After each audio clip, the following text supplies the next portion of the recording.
Slavery occurred all around the world in various forms throughout history, but one stands out: the transatlantic slave trade. The transatlantic slave trade was far more inhumane than others. To understand why this is one of the worst that humanity has ever seen, we first need to understand the details of how African slaves were first introduced to white Europeans on the way to the Americas. The transatlantic slave trade consisted of three major journeys. The first part of the slave trade was the route from Europe to Africa. In Europe, the slave traders sailed out with manufactured goods, weapons, and rum, which would later be traded for slaves. When they arrived to Africa, they traded with locals who would sell other captured Africans as slaves to them. Africans were captured and sentenced to slavery.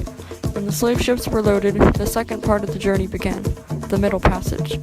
The slave ships sailed to three major locations. Estimates show 48% of slaves went to the West Indies, 41% went to Brazil, and only 5% were taken to the U.S. Out of the 10 million slaves captured, 2 million died.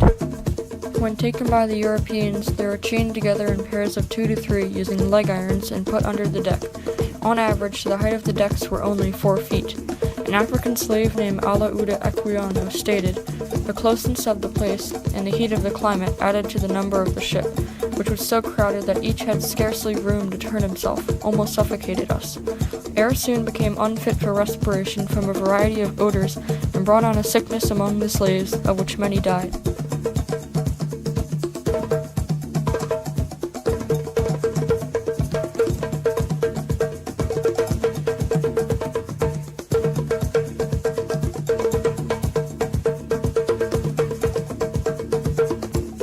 The smell under the deck was horrible because of the lack of sanitation and because multiple slaves were forced to lay in their own filth as they couldn't reach the bucket that was used as the toilet.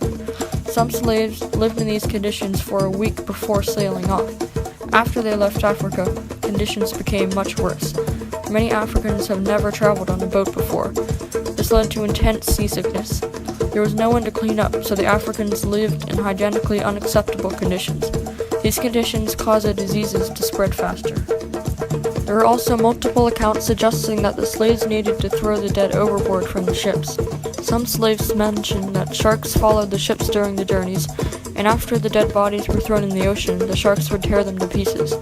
Almost every day, slaves were taken above deck and forced to perform dances to keep up their fitness and health so that they could be sold at a higher price. When the slaves were brought up on deck, many Africans saw an opportunity to try and commit suicide by jumping into the ocean. In most African religions, it is taught that once a person dies, their spirit returns home. This belief gave them hope. Many slave traders were extremely careful to keep Africans from jumping overboard, as this would cause a lack of profit. Other Africans starved themselves to attempt suicide.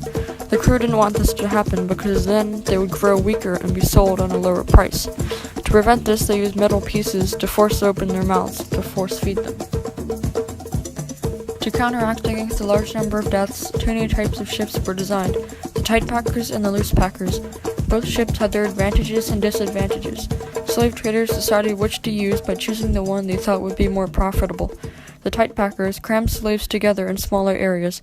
They did this because the slave traders believed that even if the death rates were higher because of the smaller space for slaves, and the general health of the slaves would be worse at the end of the trip, they would still have more slaves alive than on a loose packer, meaning they would make higher profit. In contrast, loose packers believe the opposite, that if they give larger areas to slaves, then the death rates would drop, and the slaves would be in better condition, so at the end of the journey, they'd make more profit. When the crew decided that a slave wouldn't make it to the Americas due to sickness, they would be thrown into the water alive. On at least 10% of the slave ships, there was a slave rebellion against the crew. Sadly, most rebellions were unsuccessful, as slave traders were usually prepared for such events.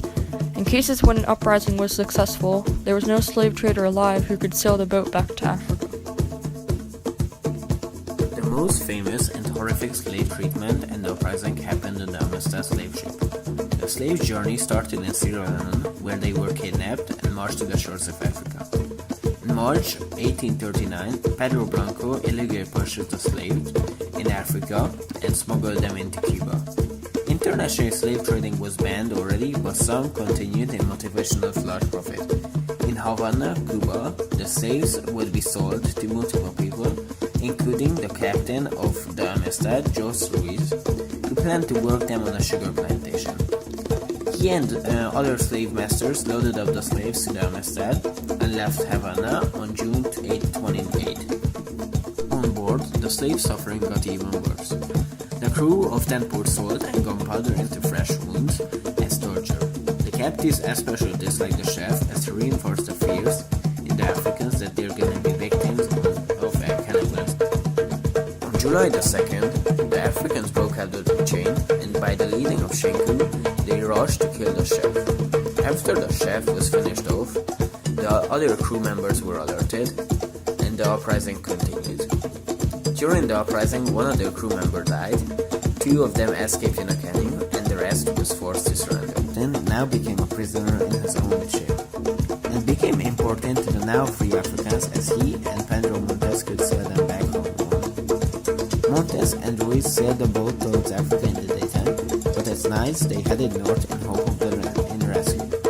In the next part of the journey, many Africans died from hunger and dehydration, and they didn't plan for such a long journey.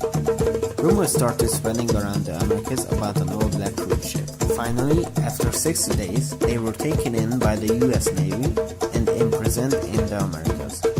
From there on, they went through a long trial to be freed by the Supreme Court on March 1841. In conclusion, it's clear that the slave suffering throughout the Middle Passage was horrific. Firstly, the condition in what they were transported in made it so horrible. Secondly, the action of the slave traders also made the condition much worse, as they often tortured the slaves to keep the others in fears.